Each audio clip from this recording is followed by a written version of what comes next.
बड़ी खबर यह है कि मीटिंग में 3 बड़े मुद्दों पर चर्चा की गई है, जो सूत्र बता रहे हैं। इस वक्त की बहुत बड़ी खबर, एक ऐसी खबर जो राजनीतिक तौर पर एक बड़ा परिवर्तन ला सकती है। ये टाइम्स नाउ नवभारत आपको बता रहा है। टाइम्स नाउ नवभारत पर बीजेपी के अंदर की इस वक्त की सबसे बड़ी खबर हम आपको बताने जा रहे हैं। बीती रात बीजेपी टॉप लीडरशिप की हाई लेवल मीटिंग, 3 बड़े मुद्दे इस मीटिंग में सबसे ज्यादा चर्चा में थे, जिन पर चर्चा की गई है, जो सूत्र बता रहे हैं। और ये 3 बड़े मुद्दे क्या है, ये भी हम आपको बताएंगे।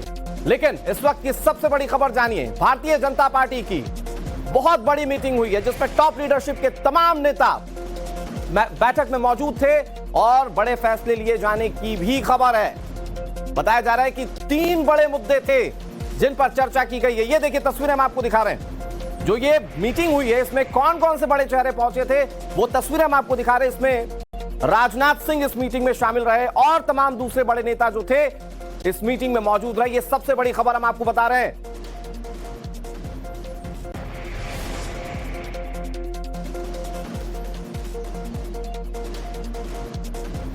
और आज की ये सबसे बड़ी पॉलिटिकल ब्रेकिंग पर हमारे कई सहयोगी हमारे साथ जुड़ गए। रविकांत राय हमारे साथ दिल्ली से जुड़ गए, अमित कुमार हमारे साथ नेशनल एडिटर जुड़ गए हैं, गौरव श्रीवास्तव हमारे साथ जुड़े हुए हैं दिल्ली से, और पुलकित नागर दिल्ली से जुड़े हुए हैं। सबसे पहले रविकांत, आपका रुख कर लेते हैं। टॉप लीडरशिप की मीटिंग, कई बड़े नेता इसमें मौजूद रहे। बताया जा रहा है कि 3 बड़े मुद्दे थे जिन पर चर्चा की गई। और क्या जानकारी आपके पास रविकांत? देखिए अनुराग, टाइम्स नाउ नवभारत के पास इस वक्त की सबसे बड़ी खबर यही है कि इस सप्ताह के अंत तक हो सकता है कि भारतीय जनता पार्टी को उसका नया राष्ट्रीय अध्यक्ष मिल जाए। यानी राष्ट्रीय अध्यक्ष को लेकर देर रात बड़े नेताओं के बीच में अहम बैठक हुई है। और जो संगठन के चुनाव की जो प्रक्रिया चल रही थी, जिसमें बीजेपी के संविधान के अनुसार अगर 50% से ज्यादा संगठन का चुनाव हो जाता है तो बीजेपी अपने नए राष्ट्रीय अध्यक्ष को चुन सकती है, वो प्रक्रिया कंप्लीट कर ली गई है। कल देर रात भारतीय जनता पार्टी के बड़े नेता बीजेपी के राष्ट्रीय अध्यक्ष जेपी नड्डा के आवास पर मिले और उसके बाद केंद्रीय गृह मंत्री अमित शाह की अलग से बैठक हुई है बीजेपी के बड़े नेताओं के साथ, जो इस बात को इंडिकेट करता है कि बीजेपी बहुत जल्द अपने नए राष्ट्रीय अध्यक्ष के चुनाव को संपन्न कराने जा रही है। इसके साथ ही दूसरी बड़ी खबर यह भी है कि प्रधानमंत्री को जम्मू कश्मीर के दौरे पर जाना था, आखिरकार वो दौरा कैंसिल किया गया है। वो कौन सी बड़ी वजह जिसकी वजह से प्रधानमंत्री ने अपने दौरे को वहां पर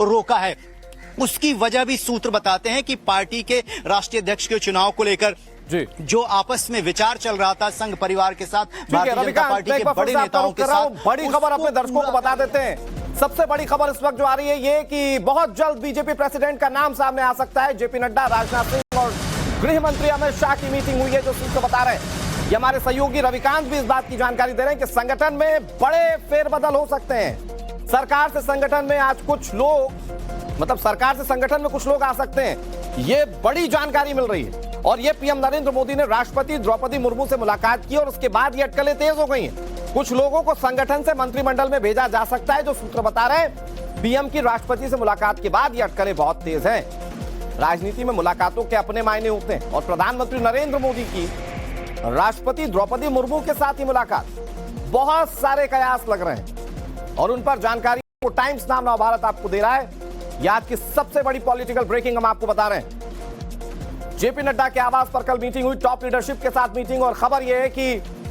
राष्ट्रीय अध्यक्ष के नाम को लेकर मंथन किया गया है। और पीएम नरेंद्र मोदी की जो द्रौपदी मुर्मू के साथ यानी कि राष्ट्रपति के साथ जो मुलाकात हुई है, उसके बाद ये अटकलें लग रही हैं कि हो सकता है कि कई नाम जो इस वक्त सरकार का हिस्सा है, यानी कि जो मंत्री हैं, हो सकता है कि वो संगठन में चले जाएं और संगठन से कई नाम जो है वो हो सकता है कि कैबिनेट का हिस्सा हो। तो ये बड़े फेरबदल की गुंजाइश नजर आती है। और जो बड़ी बात रविकांत बता रहे हैं कि प्रधानमंत्री नरेंद्र मोदी को 19 अप्रैल को जाना था जम्मू कश्मीर। वहां पर जो दौरा था वो बहुत इंपॉर्टेंट था, वंदे भारत ट्रेन की सौगात देने वाले थे पीएम नरेंद्र मोदी, लेकिन उस दौरे को फिलहाल टाल दिया गया। तो इससे भारतीय जनता पार्टी में पॉलिटिकल कुछ बड़े डेवलपमेंट की उम्मीद की जा रही है। और उसमें जो सबसे बड़ा इंडिकेशन है वो ये कि कल रात को एक बहुत बड़ी मीटिंग हुई और इस मीटिंग में तमाम टॉप लीडरशिप के नेता मौजूद थे। अमित कुमार हमारे सहयोगी ज्यादा जानकारी के साथ जुड़े हुए। अमित, बीजेपी के राष्ट्रीय अध्यक्ष के नाम का ऐलान हो सकता है, जो खबर मिल रही है। खबर यह भी मिल रही है कि कैबिनेट में भी कुछ बदलाव हो सकते हैं, यानी कि संगठन से कुछ नाम कैबिनेट में जा सकते हैं और कुछ कैबिनेट के नाम संगठन में आ सकते हैं। अमित, महत्वपूर्ण चीजें हैं। कल जो बैठक हुई, शुरू के 1 घंटा करीब राजनाथ सिंह, जेपी नड्डा और अमित शाह, इन तीनों की आपस में बातचीत हुई है। और जो सोर्सेज बता रहे हैं कि तीन बड़ी चीजें हो रही है, संगठन को लेकर भी और सरकार को लेकर भी। संगठन की बात है कि अध्यक्ष का चुनाव होना है। 16 राज्यों का चुनाव हो चुका है, 18 राज्यों में होना, तो बहुत जल्द ये जानकारी हो रही कि अध्यक्ष का चुनाव होगा। अध्यक्ष के चुनाव के साथ साथ वहां पर संगठन का भी चुनाव होगा और सरकार में फेरबदल होना है, ये भी ऑन बोर्ड है। और जो कहा यह जा रहा है कि कुछ सीनियर लोगों को सरकार में भेजा जा सकता है, सरकार से संगठन में भेजा जा सकता है, क्योंकि आने वाले समय में बहुत सारे बदलाव होंगे। आपको देखिएगा जो इस बार कैबिनेट रिशफल होगा, जिसको लेकर चर्चाएं चल रही है कि वो ऑन बोर्ड है, तो उसमें कई ऐसे चेहरे जो संगठन के हैं उनको सरकार में लाया जा सकता है और सरकार के कुछ लोगों को संगठन में डाला जा सकता है, ताकि संगठन में और फोकस एरिया जैसे कि दक्षिण भारत की बात हो रही है या इस तरह से, क्योंकि एक तरफ से आप ये भी बीच में चर्चाएं है कि संघ कई बातों को लेकर चाह रहा है कि संघ अपनी बातों को मनाना चाह रहा है। संघ अध्यक्ष को लेकर देरी के पीछे ये भी कही जा रही है कि संगठन जो बीजेपी है और जो आरएसएस है उसमें कहीं ना कहीं चीजें सहमति नहीं बन पा रही है। तो ऐसे में कोई ऐसा नाम भी हो सकता है जो कि दोनों को सहमत हो, दोनों उस पर चल जाए।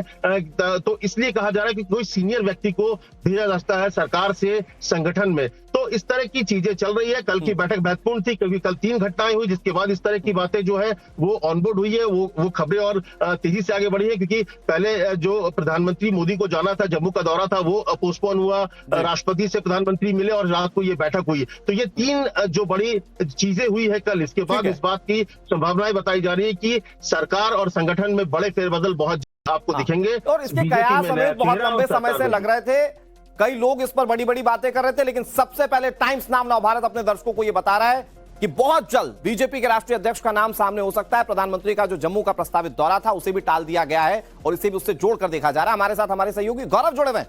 गौरव, नामों को लेकर कई सारे कयास और चर्चाएं, क्या कोई नाम अभी तक अंदर खाने, हालांकि बीजेपी की जो कार्यशैली है उसमें अंदर खाने की जानकारी बहुत मुश्किल से मिलती है, नाम को लेकर क्या कोई संभावना अभी जताई जा रही है? देखिए बीजेपी बार बार साफ कर चुकी कि उसे अपने करोड़ों कार्यकर्ताओं में से एक राष्ट्रीय अध्यक्ष चुनना है, लेकिन जो जानकारी ये भी निकल कर आ रही है कि कोई केंद्रीय मंत्रियों में से जो एक चेहरा है वो जो है वो राष्ट्रीय अध्यक्ष की दौड़ में हो सकता है। और यही वजह है कि कल जो प्रधानमंत्री की राष्ट्रपति से मुलाकात हुई वहां पर जो है वो कैबिनेट में फेरबदल की चर्चाओं को लेकर भी कयास लगाए जा रहे हैं। और चूंकि ऐसी भी चर्चाएं हैं कि असम, बंगाल और बिहार, इन 3 राज्यों को मद्देनजर रखते हुए वहां के जो सांसद हैं, जो मंत्री हैं, वहां से मंत्रियों को जो है वो शामिल किया जा सकता है मंत्रिमंडल में और कुछ चेहरों को जो है वो संगठन में जगह दी जा सकती है। इसके कयास लगाए जा रहे हैं। तो कल जो 2 महत्वपूर्ण घटनाक्रम देर रात हुए हैं, पहला प्रधानमंत्री मोदी की मुलाकात राष्ट्रपति के साथ और दूसरी जेपी नड्डा के आवास पर जो मुलाकात हुई है, इन दोनों मुलाकातों को आपस में जोड़कर देखा जा रहा है कि कैबिनेट एक्सपेंशन और साथ ही साथ कैबिनेट के किसी चेहरे के संगठन में जाने की संभावनाओं के बीच में असम, बंगाल और बिहार, इन 3 राज्यों से किसी नेता को जो है वो मंत्रिमंडल में शामिल भी किया जा सकता है, क्योंकि आने वाले समय में यहाँ पर चुनाव भी होने हैं। आपको बता दें कि इससे पहले जो संगठन महासचिव है भाजपा के BL संतोष, वो जो है वो संगठन के लोगों के साथ बैठक कर चुके हैं। इसके अलावा जो राष्ट्रीय अध्यक्ष के चुनाव के लिए कमेटी बनी हुई है उसकी भी बैठक हो चुकी। तो ये तमाम घटनाक्रम पूरे हो रहे हैं और हर पार्टी को अपने संविधान के मुताबिक जो है राष्ट्रीय अध्यक्ष, इस बात को लोग मानकर चल भी रहे हैं। मैं बहुत जल्दी से पुलकित आपका रुख कर लेता हूं। जब जेपी नड्डा राष्ट्रीय अध्यक्ष बने उससे पहले वो 1 साल तक कार्यकारी अध्यक्ष थे, उस दौरान उन्होंने बड़ी जिम्मेदारी को निभाया।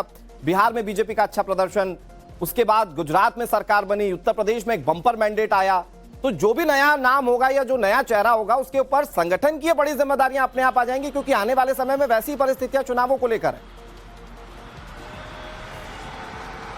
आपने बिल्कुल ठीक कहा। जेपी नड्डा के घर के बाहर मैं मौजूद हूं। कल यहां पर ही ये मुलाकात हुई थी जिसमें राजनाथ सिंह, अमित शाह, जेपी नड्डा तीनों बैठे हुए थे। बीजेपी के अगर पूरे के पूरे संगठन की बात की जाए तो बहुत सिस्टम से बीजेपी हमेशा से चलती आई है। 3 साल का कार्यकाल अध्यक्ष का होता है। जब जेपी नड्डा को ये जिम्मेदारी मिली थी तो उसके बाद कई राज्यों के चुनाव वो जिता कर लेकर आए और हमेशा अच्छा प्रदर्शन बीजेपी करती हुई नजर आई उनके कार्यकाल में भी। तो कोशिश यही होगी, क्योंकि बंगाल में चुनाव है, बिहार के अंदर चुनाव है, कहीं से भी बीजेपी हल्के मोड पे ना जाए, इसीलिए कोशिश होगी कि जो भी अध्यक्ष बने वो ऐसा चेहरा हो जो इन राज्यों को प्रभावित कर सके। पहली बात। दूसरी बात, ये बात भी सामने आ रही है कि बीजेपी हमेशा नामांकन और दूसरा तब मत करना होगी अध्यक्ष पद के लिए। हालांकि बीजेपी का इतिहास ये बताता है कि कभी भी अध्यक्ष पद के लिए दो नाम सामने नहीं आए, एक ही नाम सामने आया और उसी पर सबकी सहमति रही है। वो जो मैनेज संगठन रहा है उसके ऊपर जो टॉप लीडरशिप की हमेशा बैठकें रही हैं, उनका जो कमांड रहा है वो हमेशा इसके लिए जिम्मेदार रहा है और इस बार भी ऐसी परिस्थितियां दिख रही हैं। आप सभी नजर बनाए रखिए, आपसे तमाम अपडेट्स हम देते रहेंगे, लेकिन ये सबसे बड़ी पॉलिटिकल डेवलपमेंट हम अपने दर्शकों को बता रहे हैं। जल्दी भारतीय जनता पार्टी की ओर से राष्ट्रीय अध्यक्ष का नाम सामने आ सकता है और कैबिनेट फेरबदल की भी खबरें सामने आ रही।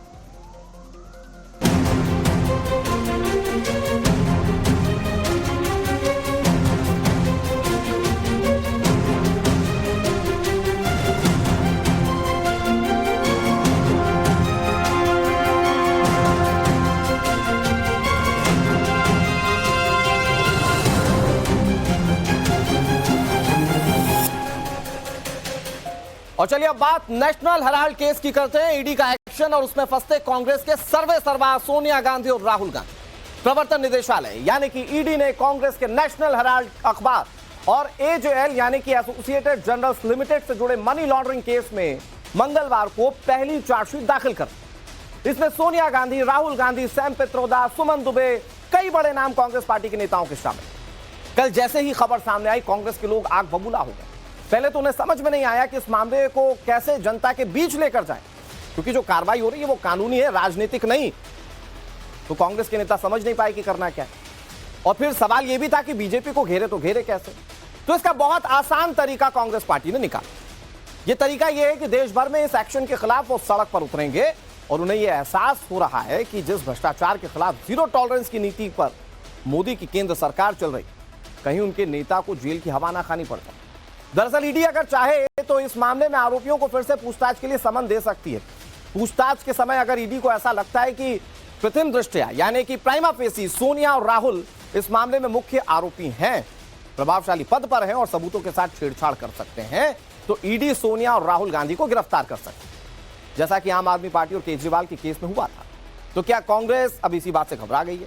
आज इसी मुद्दे पर अपने मेहमानों के साथ चर्चा करेंगे, लेकिन उससे पहले आपको इस वक्त की सबसे बड़ी खबर बता देते हैं। सबसे बड़ी ब्रेकिंग हम आपको बताने जा रहे हैं वो ये कि सोनिया और राहुल के खिलाफ चार्जशीट से कांग्रेस पार्टी भड़क उठी।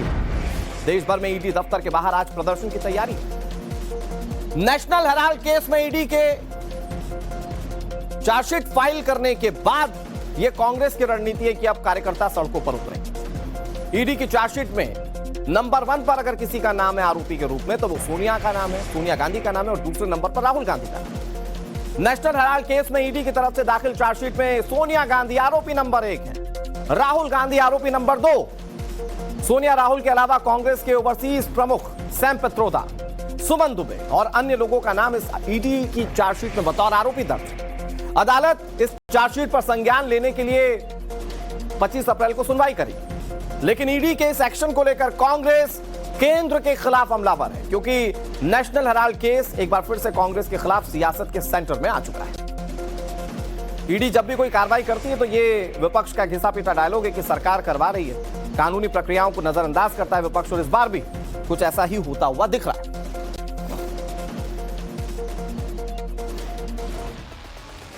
एक दिन पहले ईडी की चार्जशीट सामने आई। सोनिया, राहुल और जीजा वाड्रा, मोदी ने सबको जेल भेजने का पक्का इंतजाम कर दिया है। नेशनल हेराल्ड केस में दाखिल चार्जशीट की वो एक्सक्लूसिव जानकारी जो कह रही है कि अब गांधी परिवार ना बचेगा। अब आपको बताते हैं कि ईडी की चार्जशीट में क्या क्या बातें इंगित की गई है, क्या क्या इंडिकेशंस मिल रहे हैं। नेशनल हेराल्ड केस में सोनिया और राहुल, जिनके खिलाफ ईडी ने पहली चार्जशीट कल दाखिल की, चार्जशीट में सोनिया गांधी को आरोपी नंबर 1 तो राहुल गांधी को आरोपी नंबर 2 बनाया गया। नेशनल हेराल्ड केस में मनी लॉन्ड्रिंग से जुड़े मामले में ईडी ने ये चार्जशीट जो दाखिल की, ये पहली चार्जशीट है। 2014 में पहली बार ईडी ने इस पर स्वतः संज्ञान लिया था। ईडी ने चार्जशीट पर अब कोर्ट, मतलब ईडी की जो चार्जशीट है उस पर कोर्ट 25 अप्रैल को सुनवाई करेगा। इस चार्जशीट में कांग्रेस नेता और राहुल गांधी के सियासी गुरु माने जाने वाले सैम पित्रोदा का भी नाम है, यानी कि कई बड़े कांग्रेस के चेहरे इस चार्जशीट में उनका नाम शामिल हो चुका है। इधर नेशनल हेराल्ड केस में ईडी ने जो चार्जशीट दाखिल की उसमें सोनिया गांधी, राहुल गांधी और सैम पित्रोदा के अलावा भी कुछ और नाम है। कुल 7 आरोपी हैं, जिनमें सोनिया और राहुल गांधी टॉप पर। ईडी की चार्जशीट की पहली एक्सक्लूसिव जानकारी आज मैं आपके सामने रख रहा हूं। ईडी सूत्रों के मुताबिक आरोपी नंबर 1, जैसा कि हमने आपको पहले बताया, ये है सोनिया गांधी, जो आप इस वक्त तस्वीरों में देख रहे हैं। आरोपी नंबर 2 राहुल गांधी। आरोपी नंबर 3 सुमन दुबे, ये पूर्व पत्रकार हैं और बताया जा रहा है कि राजीव गांधी फाउंडेशन के ट्रस्टी हैं। वो राजीव गांधी के प्रधानमंत्री रहते हुए उनके प्रेस एडवाइजर हुआ करते थे। आरोपी नंबर 4 सैम पित्रोदा, ये राहुल गांधी के राजनीतिक गुरु हैं। आरोपी नंबर 5 यंग इंडिया कंपनी। आरोपी नंबर 6 डोटेक्स मर्चेंडाइज प्राइवेट लिमिटेड, जो एक बंगाल बेस्ड कंपनी है और दावा है कि इसने यंग इंडिया ने इस कंपनी से 1 करोड़ का लोन लिया। आरोप यह भी है कि ये शेल कंपनी। आरोपी नंबर 7 सुनील भंडारी हैं, जो डोटेक्स मर्चेंडाइज प्राइवेट लिमिटेड के डायरेक्टर थे। ये वो 7 नाम है जिन पर पहली चार्जशीट में इन्हें शामिल किया गया और इनके खिलाफ कार्रवाई की जा सकती है। अब आपको इसकी तस्वीरें दिखाएंगे कि कैसे पूरे देश में तैयारी की जा रही है कि कांग्रेस के कार्यकर्ता प्रदर्शन के लिए उतरेंगे। वो तस्वीरें हम आपको दिखाएं। हमारे साथ बातचीत करने के लिए कई सारे मेहमान जुड़ गए, उनका तारुफ आपसे करा देते हैं। रोहन गुप्ता हमारे साथ जुड़ गए, भारतीय जनता पार्टी के प्रवक्ता हैं। सुप्रिया सत्यम हमारे साथ जुड़ गए, राजनीतिक विश्लेषक है। वरुण पुरोहित हमारे साथ जुड़ गए, कांग्रेस पार्टी के नेता। प्रेम कुमार राजनीतिक विश्लेषक हैं। सबसे पहले मैं शुरुआत वरुण जी आप ही से करता हूं। क्या ये गांधी परिवार के जेल जाने का वक्त आ चुका है क्या? क्योंकि भारतीय जनता पार्टी यही कह रही है, बीजेपी कह रही है जीरो टॉलरेंस की नीति है, जो जैसा करेगा उसके तहत उसको सजा भुगतनी होगी। ठीक है अनुराग जी, ये जो ईडी का मामला है ना सारे, इसमें आप जो कह रहे थे कि विपक्ष ऐसा हो गया और गांधी परिवार ऐसा हो गया, सारा पॉलिटिकल वेंडेटा नजर आता है। क्योंकि भारतीय जनता पार्टी के नेता हो, चुनाव लड़ते हैं, मोदी जी की रैलियां कोई हवा में थाली कटोरे बजा के तो नहीं रही, पैसा तो आ ही रहा है ना। जो पॉलिटिकल भ्रष्टाचार की जब हम चर्चा करते हैं, माल तो खूब आ रहा है इनके पास, पैसा खूब हो रहा है। सर आप भी पूछ लीजिए बीजेपी से कि वो कहां से ला रहे हैं। नहीं, मैं उस पर भी आऊंगा, मैं तो आपको पता है खुल के बात कर। जो ईडी जैसी संस्था जो इतनी लेथार्जिक एजेंसी है, 10-10 साल 15-15 साल लगाती है चार्जशीट पेश करने में, ऐसी संस्था क्या औचित्य है देश में रखने का?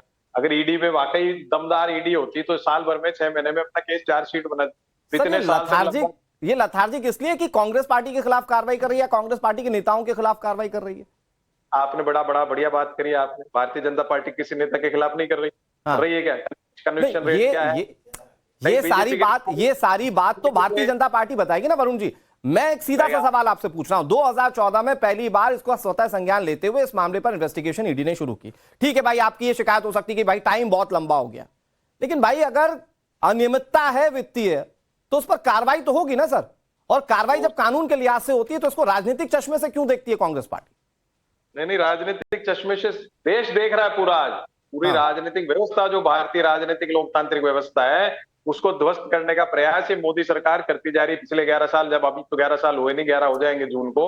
आप मुझे इतना सा आंसर दे दीजिए कि खाली विपक्ष में ये सब कुछ भारतीय जनता पार्टी में। मैं इस बात का जवाब लूंगा वरुण जी। मैं बहुत ज्यादा आप पे रुकना नहीं चाह रहा। मैं बस वरुण जी एक छोटी सी चीज पूछ रहा हूं आपसे कि भाई 5000 करोड़ की कंपनी 50 लाख में कैसे आ गई? एक सिंपल सा जवाब दे दीजिए। दर्शक इतना ही सिंपल जानना चाहते हैं भाई। यंग इंडिया लिमिटेड किसकी है और ये कैसे, जो 5 लाख करोड़ की कंपनी थी, वो सिर्फ 50 लाख में कैसे आ गई? बस इसका जवाब दे दीजिए, जनता बहुत आसान शब्दों में समझ जाएगी। जनता तो पूरी देश समझ रहा है इस समय मोदी सरकार की क्या रणनीति है, क्या करना चाह रहे हैं, क्या राजनीतिक व्यवस्था को। आप सिर्फ आरोप लगा रहे हैं सर, अपने बचाव में कुछ नहीं कह पा रहे हैं। मैं कह रहा हूं ना, बचाव की जरूरत ही कहां रही है? बचाव आप जबरदस्ती में आप पे केस कर दूं तो कोर्ट में तो आपको भी जाना ही पड़ेगा। फिर आप कहते हो लीगल कार्रवाई। यंग इंडिया लिमिटेड किसकी है? तो आप मेरी बात तो सुन लो जो आप कह रहे हो। आप जो मेरे से आंसर लेना चाहते हो, भारतीय जनता पार्टी का जो पॉइजनस पॉलिटिकल वेंडेटा से जो पॉलिटिक्स कर रहे हो, ठीक है, पॉइजनस पॉलिटिकल वेंडेटा के नेता बैठे हुए हैं रोहन गुप्ता। रोहन गुप्ता जरा जवाब दे दीजिए। वो कह रहे हैं ये सब कुछ पॉलिटिकल वेंडेटा है, देयर इज नथिंग लाइक जिसमें कि कानूनी तौर पर कार्रवाई हो पाए गांधी परिवार के खिलाफ। वरुण जी वक्त लिमिटेड रहता है, मैंने अच्छा खासा वक्त दिया। रोहन जी कह रहा हूं, आप मुझे पूरी मैं आता हूं। वरुण जी फिर आऊंगा आपके पास। रोहन जी जल्दी से प्लीज। जब भी कोई केस होता है, कोई भी मैटर होता है, आप इसमें भूल जाइए कि कौन इसके पीछे आरोपी या किसने गलती की है। किसी का एंटाइटलमेंट नहीं है। अगर देश में कानून व्यवस्था है, अगर लॉ एंड ऑर्डर है, अगर किसी ने गलती की है तो उसको सजा मिलनी चाहिए और उसके ऊपर आरोप होंगे। मैं यहाँ पे इसलिए जिम्मेदारी से बात करता हूँ कि जिस प्रकार से अगर आप ये पूरा मामला देखेंगे, एक एजेएल जो कंपनी फॉर्मेशन की गई, उसके एजेएल के जो ओनर थे वो 5000 फ्रीडम फाइटर थे। ठीक है, वो किसी व्यक्तिगत ओनरशिप नहीं थी या किसी परिवार की ओनरशिप नहीं, 5,000 शेयर होल्डर ने बना के एजीएल कंपनी को स्थापित किया। उसका पर्पस था न्यूज़पेपर पब्लिश करना, और इसी उद्देश्य के कारण उसको एक नॉन प्रॉफिट ऑर्गेनाइजेशन का दर्जा दिया गया। गवर्नमेंट ने जितनी भी, जब एजीएल की कोई इनकम नहीं थी, 90 करोड़ का लॉस था, तो अगर इतनी ज्यादा प्रॉपर्टी जो एजीएल के नाम पे थी वो तो गवर्नमेंट ने आवंटित की। Public property for the publication of newspaper government ने उनको आप तो उसको कानूनी तौर पर बता रहे हैं ना रोहन जी, वो कह रहे हैं कि जो हो रहा है वो पॉलिटिकल वेंडेटा के तहत हो रहा है। नहीं, मैं आपको वो इसीलिए बता रहा हूं, मुझे सिर्फ 2 मिनट दे दीजिए, मैं 2 मिनट में क्लियर कर दूंगा। आज 2,000-5,000 करोड़ की प्रॉपर्टी एक कंपनी के नाम पे आवंटित होती है। उसने 90 करोड़ की, पहली बात तो कांग्रेस पार्टी जिसकी ओनर अगेन कोई व्यक्ति नहीं है, 90 करोड़ की लोन एजीएल को क्यों दी? सवाल तो वहीं से शुरू होता है। कांग्रेस पार्टी का जो पैसा है वो तो जो पार्टी का पैसा है, वो आप 90 करोड़ की लोन किसी संस्था को चलाने के लिए कैसे देते हैं? नंबर 1, 90 करोड़ एजीएल को दिया चलाने के लिए। एजीएल ने चला नहीं पाया तो एक यंग इंडिया करके कंपनी फॉर्म होती है, वो ये 90 करोड़ का लोन टेक ओवर कर लेती है। एजीएल को बोलती नहीं नहीं, ये लोन हम दे देंगे, आप छोड़ दीजिए, आप हमको अपनी इक्विटी दीजिए 99%। मतलब एजीएल के जिसके पास 5,000 करोड़ की प्रॉपर्टी, उसने 90 करोड़ की लोन के लिए अपनी पूरी कंपनी बेच दी। मुझे ये चीज बताइए ना। दूसरा, यंग इंडिया की 5 लाख की कैपिटल है, उसने 90 करोड़ की लोन टेक ओवर की और कांग्रेस पार्टी ने उस लोन को माफ कर दिया। यंग इंडिया के पास भी पैसा नहीं था कि वो लोन दे, जैसे ही लोन टेक ओवर हुई कांग्रेस पार्टी ने माफ कर दिया। मतलब गवर्नमेंट की प्रॉपर्टी जो फ्रीडम फाइटर के नाम पे थी, वो सारी प्रॉपर्टी को कांग्रेस पार्टी के लोन के बाद ट्रांसफर किया। जी आपने बहुत अच्छे से समझाया। अब मुद्दे पे आ रहा हूँ, जल्दी से सर, जल्दी से, कहां से हुआ? 10 सेकंड उसके बाद वरुण जी का वक्त है। सुनिए, अगर ये इश्यूज हैं तो इसका जवाब ना, इसको बीजेपी से कोई लेना देना नहीं है। कोर्ट में अपने मुद्दे रखे, वेंडेटा कहां से होगा? अगर गलत होगा तो कोर्ट जो है वैलिड पॉइंट सुनाएगी, वेरी वैलिड पॉइंट। ठीक है वरुण पुरोहित जी, वो कह रहे हैं कि ये तो कोर्ट के सामने रखा हुआ है ना सर, कार्रवाई तो कोर्ट के तहत हो रही है। मैं वही तो कह रहा हूं अनुराग जी, मैं आपको केस तो कोर्ट के सामने चलता रहेगा मामला। पॉलिटिकल वेंडेटा से कोई किसी पे भी केस कर सकता है देश के अंदर, मैं लॉ जानता हूं, ऐसा तो होने की। सर वो जो लॉजिकल सवाल उठा रहे हैं उसका जवाब दे दीजिए। नहीं, वो कोई लॉजिकल सवाल नहीं उठा रहे। जो 50 जिसके पास जिसकी वेल्थ जो थी वो 50 लाख करोड़ थी, वो बिक कैसे गई 50 लाख रुपए में? वो विवेचना तो कोर्ट डिसाइड करेगा ना। वो कोर्ट कर रहा है तो आप बोल रहे हैं पॉलिटिकल वेंडेटा है। पॉलिटिकल वेंडेटा मैंने इसलिए कहा, बीजेपी का कोई नेता सारे दूध के धुले हुए हैं क्या? 70-70 हजार करोड़ का आरोप लगा के आप ये बोल रहे हैं कि हमने तो किया, ये आप मान ही रहे। अरे नेशनल हेराल्ड का घोटाला अगर हो तो वो कांग्रेस पार्टी से जुड़ा है, तो बीजेपी के खिलाफ कैसे कार्रवाई होगी? अरे घोटाला कांग्रेस पार्टी से जुड़ा तो उनके नेताओं पर कार्रवाई होगी ना वरुण जी, भी लॉजिकल। एक भी ईडी ने मुकदमा किया क्या बीजेपी नेताओं? चलिए मैं जवाब लूंगा, लेकिन कुछ जानकारी चार्जशीट को लेकर अपने दर्शकों को दे देता हूं, फिर बचे हुए मेहमानों के पास जाता हूं। ईडी की जो चार्जशीट आई उसको लेकर कुछ बड़ी एक्सक्लूसिव जानकारी मैं आपको बताने वाला हूं। उससे पहले आपको यह याद दिला देते हैं कि नेशनल हेराल्ड केस है क्या, जिसमें सोनिया और राहुल के खिलाफ चार्जशीट दाखिल की गई। अगर नेशनल हेराल्ड केस को एक लाइन में समझना हो तो ऐसे समझिए कि 5,000 करोड़ की संपत्ति मात्र 50 लाख रुपए में हथियाने का आरोप किसी पर लगा है। साल 1937 में नेहरू और उनके कुछ साथियों ने मिलकर एसोसिएटेड जर्नल्स लिमिटेड नाम की कंपनी बनाई। यह कंपनी नेशनल हेराल्ड के नाम से एक अखबार को प्रकाशित करती थी और इसीलिए कई शहरों में बहुत सस्ते दामों पर इसे जमीन मिल जाया करती। 2008 में जब नेशनल हेराल्ड छापने वाली कंपनी एजीएल कर्ज में डूबी तो डूबने से पहले तक कांग्रेस पार्टी एजीएल को 90 करोड़ रुपए तक का कर्ज बिना ब्याज के दे चुकी थी। लेकिन इस कर्ज पर सवाल इसलिए उठने लगे क्योंकि यह कर्ज देने के बाद अचानक यंग इंडियन नाम की एक कंपनी का चैप्टर खुलता है। साल 2010 में एजीएल पर यंग इंडियन कंपनी के जरिए गांधी परिवार का कब्जा होने का आरोप है, क्योंकि एजीएल जब 90 करोड़ रुपए नहीं चुका पाई तो सिर्फ 50 लाख रुपए में यंग इंडियन ने एजीएल को खरीद ली। मतलब ऐसा सौदा होता हुआ आपने देखा है कहीं कि भाई 5 लाख करोड़ की जमीन, इतनी वेल्थ, 5,000 करोड़ की वेल्थ, और वो सिर्फ 50 लाख में बिक गया। बाजार भाव के हिसाब से आज की तारीख में एजीएल की पूरी कीमत जो है वो 5,000 करोड़ रुपए बताई गई। यानी कि कांग्रेस ने मात्र 50 लाख रुपए में 5,000 करोड़ की संपत्ति को अपना बना लिया, यह आरोप ईडी ने लगाया। लेकिन ये जब सारे घटनाक्रम को बहुत आसानी से समझाया जाता है प्रेम कुमार जी, और कांग्रेस पार्टी कहती नहीं साहब हम तो सड़कों पर उतरकर प्रदर्शन करेंगे क्योंकि ये सरकार कितने लोन माफ किए मोदी सरकार ने। अच्छा ठीक है वरुण जी, थोड़ा सा शांत, वरुण जी थोड़ा सा शांत, ठीक है। प्रेम कुमार जी, जब इतने बड़े घोटाले की बात कही जाती है, 5,000 करोड़ की जमीन 50 लाख में बिकने की बात कही जाती है, तो फिर कांग्रेस पार्टी कहती है कि भैया सड़कों पर उतरिए क्योंकि बीजेपी ये जानबूझकर कर रही है पॉलिटिकल वेंडेटा के तहत। मतलब तथ्यों के हिसाब से आप बता नहीं पा रहे हैं, खुद कह रहे हैं कि जो करेगी अदालती कार्रवाई होगी, फिर आप कह रहे हैं कि पॉलिटिकल वेंडेटा। मतलब कैसे यकीन कैसे कर लिया, गले से नहीं उतरती ये बात। तो देखिए बहुत जल्दी में ही बोलता हूं जी कि घोटाला किसको बोलते हैं। इस पूरे केस में घोटाला शब्द अगर आप बोलते हैं तो आपको बोलना चाहिए कि घोटाला कैसे है। दूसरी बात है कि क्योंकि इसमें ना एक पैसे का लेन देन है और मनी ट्रांसफर भी नहीं है, न संपत्ति का ट्रांसफर है। दूसरी बात है कि कोई व्यक्तिगत स्वामित्व नहीं है, ट्रस्ट एक ट्रस्ट से दूसरे ट्रस्ट को गया है। और तीसरी बात यह है कि ट्रस्ट नॉन प्रॉफिटेबल है। ट्रस्ट से ट्रस्ट ट्रांसफर होता है तो घाटे का सौदा चलता है क्या? अनुराग जी तो बात कैसे करें? मेरी जिज्ञासा है सर, मैं तो जानना चाह रहा हूं। आप तो बहुत अच्छा डिफेंड कर रहे हैं कांग्रेस पार्टी को, मैं ये जानना चाह रहा हूं ट्रस्ट और ट्रस्ट को बेच दे तो घाटे का सौदा बेचता है क्या कभी कोई, जब तक अपना निजी हित ना छिपा उसमें? अनुराग जी, बेचना शब्द का भी आप गलत इस्तेमाल कर रहे हैं। अच्छा, यहाँ खरीद बिक्री हुई ही नहीं है, मैं तथ्य रख रहा हूं, आप सुनिए। ना तो घोटाला शब्द सही है, ना बेचना शब्द सही है, यही तो मैं आपको तथ्य रख रहा हूं। तो सही बताइए इसके बाद इसमें कहीं मनी लॉन्ड्रिंग है ही नहीं, तो पीएमएलए का भी इसमें दुरुपयोग हो रहा है। और ईडी का जो चरित्र रहा है राजनीतिक मामलों में, 193 केसेस में सिर्फ 2 केस में वो सफल हुए, बाकी तो चार्जशीट है। तो ईडी पर सवाल उठते हैं, पीएमएलए दिखता नहीं है, मनी लॉन्ड्रिंग दिखती नहीं है, तो इसीलिए इसको पॉलिटिकल वेंडेटा कहा जाता है, ईडी का दुरुपयोग कहा रोहन जाता गुप्ता है। जवाब देंगे, और कोई सुप्रिया कारण सत्यान इस नहीं। पर जवाब देंगे, लेकिन एक बड़ी खबर आ गई है सर, कांग्रेस के प्रदर्शन पर रविशंकर प्रसाद का बयान सामने आया। और जो बात प्रेम कुमार जी कह रहे हैं शायद ये जवाब उन्हें सुनना चाहिए। कांग्रेस ने शेयरों में हेराफेरी की है, ये रविशंकर प्रसाद कह रहे हैं। कांग्रेस के आचरण में ही भ्रष्टाचार है, क्या कह रहे हैं रविशंकर प्रसाद, सुनिए। मेरे आज के प्रेस पर नेशनल हेराल्ड पे मैं बंगाल में एक जवाब दे रहा हूं। ममता जी, बंगाल में क्या हो रहा है? वोट बैंक के लिए आप कहां तक गिरेंगी, कितना गिरेंगी, क्या मतलब है इसका? हिंदू मारे जा रहे हैं, पलायन कर रहे हैं। अब तो टीवी में आप लोग, ये रविशंकर प्रसाद थे, इन्होंने नेशनल हेराल्ड मामले को लेकर कांग्रेस के प्रदर्शन पर बड़ी बातें कही, फिर उसके बाद उन्होंने बंगाल पर स्विच किया। हम नेशनल हेराल्ड वाले मामले पर बात करें, उन्होंने कहा कि शेयरों में हेरफेर की गई। तो ये जो कह रहे हैं कि प्रेम कुमार जी की इसमें ना बेचा गया ना खरीदा गया, कोई किसी का स्वामित्व नहीं है, तो इस पर रविशंकर प्रसाद बहुत सारी चीजें कहने की कोशिश कर रहे हैं। मैं बहुत जल्दी से सुप्रिया सत्यम जी आपके पास आ जाता हूं। तो कुछ हुआ ही नहीं, मतलब प्रेम कुमार जी जो कह रहे हैं, वरुण पुरोहित जी जो कह रहे हैं, वो कुछ हुआ ही नहीं। ईडी जो कार्रवाई कर रही है वो गलत कर रही है। सुप्रिया सत्यम जी, मैं आ रहा हूं रोहन जी इसके बाद। देखिए, मैं एक चीज बोलना चाहूंगी कि जो नेशनल हेराल्ड का जब जन्म हुआ था 9 सितंबर 1938 में, सबसे पहले हेडलाइन में था कि स्वतंत्रता खतरे में है और पूरी ताकत लगाई है इसको बचाने के लिए। तो यही चीज सोनिया गांधी और उनके राहुल गांधी के फ्रेंड्स एंड कंपनी ने किया कि पूरी ताकत लगा दी इस नेशनल हेराल्ड को कब्जा करने के लिए।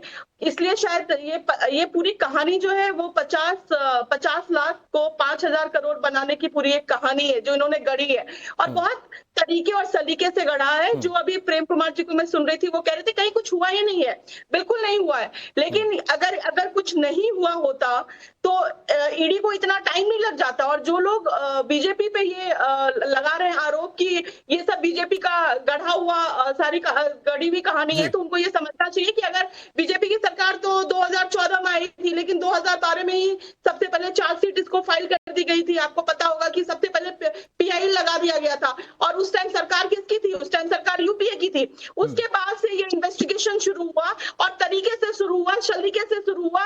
और जिस संविधान, ठीक है सुप्रिया जी, मैं बस वक्त लिमिटेड है सुप्रिया जी, मैं फिर आता हूं आपके पास। रोहन जी, मैं फिर उसके बाद वरुण जी और प्रेम जी आपके पास कोशिश करता हूं आने की। रोहन जी, बहुत इंटरेस्टिंग बात कही है प्रेम कुमार जी ने, मतलब जो दर्शक आम भाषा में समझ रहे थे अब तक कि भाई 50 लाख रुपए में 5,000 करोड़ की पूरी डील हो गई, उसको प्रेम जी ऐसे नकार रहे हैं कि भैया ये जो हुआ इसमें तो ना खरीद हुई ना बिक्री हुई, ट्रस्ट टू ट्रस्ट चीजें ट्रांसफर हो गई। जरा जवाब दे दीजिए उन्हें, वो कह रहे हैं ईडी गलत कर रही है जो कर रही है। यही तो कला है ना, कि जो 5,000 करोड़ की संपत्ति के, मैं रोहन जी रोक रहा हूं आपको, इस वक्त रॉबर्ट वाड्रा क्या कह रहे हैं सुना देते हैं। Summon has come in, and yes, I mean not only the summon, they ask for many documents that have to be organized, for to be submitted. So obviously, with the public holidays in the middle, and for us to give the correct documents again to them because we've given them 23,000 documents before. Gandhi परिवार का जिक्र हो रहा है और Robert Vadra को भी समन गया, तो रॉबर्ट वाड्रा भी जवाब देते फिर रहे ईडी को। खैर मैं बहुत जल्दी से, रोहन गुप्ता जी जल्दी से कंप्लीट कीजिए सर। अनुराग प्रेम जी, कुमार बात की बात सिंपल है। 5,000 करोड़ की संपत्ति के शेयर होल्डर को पता है कि ना 50 लाख में उस संपत्ति को 4 शेयर होल्डर वाली कंपनी को बेचना, अगर आप इसको बोलते हैं कि गलत नहीं है तो साबित हो जाएगा ना। अभी तो चार्जशीट हुई है, आप ही बोल रहे हैं कि अभी तो चार्जशीट है, तो आंकड़ा बताइए ना। क्या किसी का मनी ट्रांसफर नहीं होने से इतना बड़ा गबन जो है वो छुप जाएगा? 5,000 करोड़ की संपत्ति 50 लाख में कैसे चलेगी? सिंपल सवाल है। और 4 व्यक्ति के नाम पे कैसे चलेगी? 5,000 करोड़ की संपत्ति के मालिक 5,000 शेयर होल्डर थे। वो शेयर होल्डर की उसकी अनुमति के बिना अगर 4 लोगों वाली एक कंपनी को इस प्रॉपर्टी को ट्रांसफर कर दिया जाता है 90 करोड़ की लोन के लिए, जिसको बाद में वेव ऑफ कर दिया गया, तो ये तो गलत तो हुआ ही है ना। ठीक है सर, आप ये कैसे कह सकते हैं हम कि कम से कम नहीं है? देश की स्वायत्त संस्थाओं पर भरोसा करते हैं और उम्मीद करते हैं कि सच सामने आएगा। जल्दी से वरुण जी कुछ कहना चाह रहे थे, उसके बाद प्रेम जी। इन्होंने बोला वेव ऑफ, जितने लाखों करोड़ के इन्होंने लोन वेव ऑफ किए, सबसे बड़ा घोटालेबाज कौन देश का? उस पर भी जांच होगी, सरकार बदल जाएगी जब। दूसरी एक बात जो मैं ये तो कहना चाह धमका रहा रहे हूँ, वरुण जी आप। ये धमका नहीं रहा, जो legal cell of Congress party है ना, उसकी लचरता है। मैं कहना चाह रहा हूँ, ये लोग किसी की हिम्मत नहीं होती है कहने की, लीगल सेल की लचरता है। पिछले 10 साल में 11 साल में जितने भी कांग्रेस पे आरोप लगे या कोई लीगल कार्रवाई की गई इलीगल तरीके से, उसका सही ढंग से कांग्रेस का लीगल सेल जो भी जिन्होंने कब्जे में ले रखा है वो जवाब नहीं दे पा रहे। क्या बड़े बड़े वकीलों के नाम लूं? सब बड़े बड़े वकील हैं, वो दूसरों के केस मैं लड़ते नाम हैं। नहीं लेना चाहता हूँ, 3-4 वकील उन्होंने तो डुबोया है। राहुल गांधी को आज आकर के सड़क पे आना पड़ रहा है। नहीं बड़ा तो बेबाकी से बोलते हैं आप सर, आपकी सुनते हैं कांग्रेस पार्टी के बड़े नेता? सुनना पड़ता है, अपने आप ही सुनना पड़ता है, लेकिन कार्रवाई करें जब हो ना, कार्रवाई करें तो आज ऐसी स्थिति नहीं हो। जब 2012 में सुब्रमण्य स्वामी ने केस किया, उसी समय एक्शन ले लेते। मैं तो लीगल फ्रेटर्निटी से आता हूं, मैं तो इसलिए मुझे पता है कि जब आप कानूनी कार्रवाई आप नहीं, लेकिन फिर भी जो बीजेपी सवाल उठा रही है कि भैया बीजेपी तो घोटाले में शामिल है, क्या उठाएगी? नोटबंदी का सबसे बड़ा नहीं, लेकिन वो घोटाले में शामिल है। चलो हमने ये आपकी राजनीतिक तौर पर आरोप को मान लिया सर, इसका मतलब ये नहीं ना कि नेशनल हेराल्ड का घोटाला वो छिप जाए। इसका मतलब तो ये हो ही नहीं सकता। वो उस पर मैं नहीं जा रहा, मैं कह रहा हूँ आप बीजेपी को जो क्लीन चिट दे रहे हो वो गलत है। लाखों बेसिकली आप कर क्या रहे हैं सर? आप अपने शील्ड में जो बात कह रहे हैं वो ये कह रहे हैं कि उन्होंने भी घोटाला किया, तो इस पर मत कीजिए। खैर वक्त इतनी इजाजत देता है। रोहन गुप्ता जी, सुप्रिया सत्यम जी, वरुण जी और प्रेम कुमार जी, आपका बहुत बहुत शुक्रिया। एक बड़ी खबर